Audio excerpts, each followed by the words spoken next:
Across the world, people have always been drawn to unusual and beautiful objects. Some of the most intriguing are stones with naturally formed holes, often found near rivers or seas. But were all of these perfectly shaped holes through the stone naturally shaped by water? In Britain, we call them hag stones. Other cultures have different names for them, but they are all linked by a sense of mystery and ancient belief. These stones speak to a time when people saw magic in the natural world and sought to understand the forces that shaped their lives. Join me as we journey through history and across continents to explore the fascinating story of hag stones. For centuries, hag stones have been seen as objects of power and protection. Fishermen would tie them to their nets, hoping for a good catch. Mothers would hang them over their children's beds to ward off bad dreams. Some believed they could even grant wishes or offer glimpses into the future. In some cultures, similar stones were used in ceremonies or worn as amulets. I'm not convinced that these stones, known by names like adder stones, witch stones, banner stones, and nutting stones, all possess a power beyond the ordinary. They must have had a function or purpose in which they were used.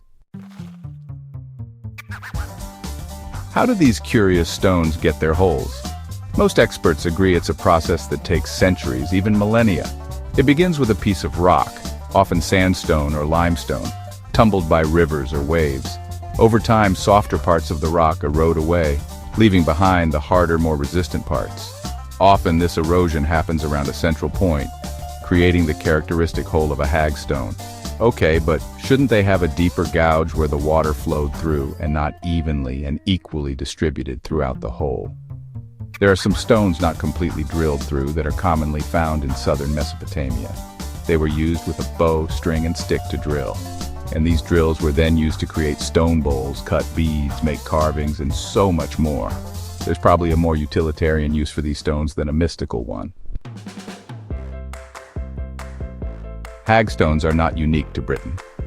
Similar stones have been found all over the world, from the Americas to Asia, Africa to Australia.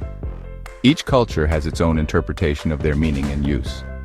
In some parts of Europe, small stones with holes, known as whorls, were used as spindle weights for spinning wool. Perhaps some of these hag stones were used for a similar purpose elsewhere. There's also a theory that the rocks had fossils in them. For some, that may be true. However, I don't believe that they formed perfectly rounded circles after the fossils eroded. They seem worked. I could see how they were formed like in southern Mesopotamia, using the bow, string, and stick. After using these same tools over and over, they began to wear a hole through the stone. I've never known the native communities to waste anything. They probably put this stone to another purpose, perhaps for food production, jewelry making, axes, or other things like these. These global connections remind us that our ancestors, though separated by vast distances, shared a common purpose with the natural world and its mysteries. That's all for today on History Amnesia. Don't forget to like and subscribe, and let us know in the comments if you've ever found a hag stone of your own.